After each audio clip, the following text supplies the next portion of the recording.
Hello, everyone. Welcome to the Newsbrowse News broadcast. According to a report from CNDA, the Kremlin announced on May 16th that Russian President Vladimir Putin is scheduled to visit China for 2 days, from May 19th to 20. During his visit, President Putin will meet with Chinese President Xi Jinping. This significant trip comes shortly after another high-profile diplomatic event. U.S. President Donald Trump was in China from May 13 to 15, where he also held a summit meeting with President Xi Jinping. Kremlin spokesperson Dmitry Peskov confirmed that all necessary preparations for President Putin's visit have been completed. The timing of these high-level visits underscores China's active role in global diplomacy and its strategic relationships with major world powers.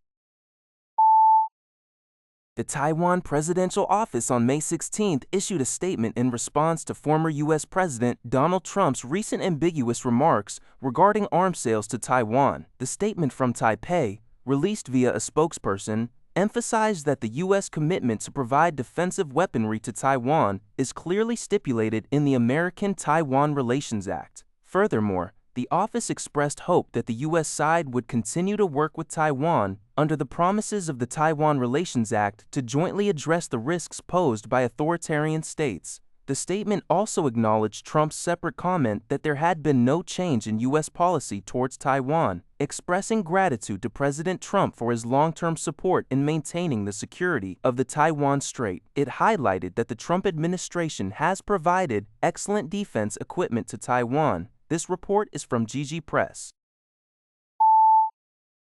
Ant Group's Bailian large model project has officially open-sourced its trillion-parameter reasoning model, Ring 2.6 to 1T, according to Feng Wan. This flagship model is designed for real-world complex tasks, allowing developers, researchers, and enterprises to validate, adapt, and further develop it. A key feature of Ring 2.6 1T is its adjustable reasoning effort mechanism, which offers two inference intensities, high and XHigh. This mechanism enables developers to precisely control the model's thinking depth based on task complexity, thereby achieving an optimal balance between performance, speed, and operational costs. The high-intensity mode is specifically tailored for high-frequency agent workflows, providing lower token expenditure and faster multi-step execution, making it ideal for multi-turn interactions, tool collaboration, task decomposition, and standard production calls.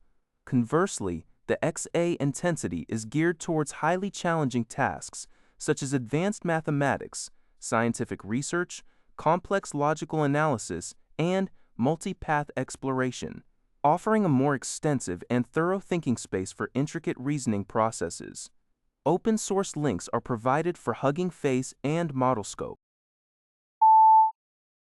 Al Jazeera reports that Spanish Prime Minister Pedro Sanchez has publicly defended Spain's decision to boycott the Eurovision Song Contest due to Israel's ongoing participation.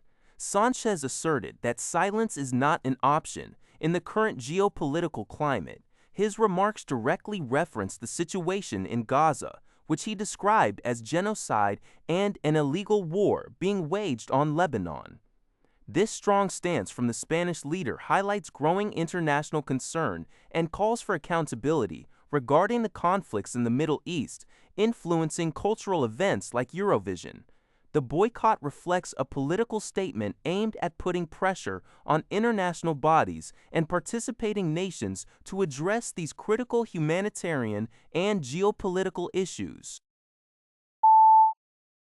Samsung Electronics Chairman Lee Jae-yong publicly apologized to customers and the public regarding the ongoing wage dispute with the company's labor union, which had previously announced a large-scale strike. This marks Lee's first public statement on the matter. Following the breakdown of wage negotiations, the South Korean labor minister met with Samsung management, emphasizing the importance of dialogue to resolve the conflict and avert a strike, which government officials warned could pose significant risks to economic growth, exports, and financial markets. Despite the company's offer to resume negotiations, the union, representing over 70,000 members, stated on Friday that it would proceed with an 18-day strike starting May 21st, including a rally outside Lee's Seoul residence. This news is reported by Lean for Zappa. That's all for this video. Thank you for watching. See you in the next video.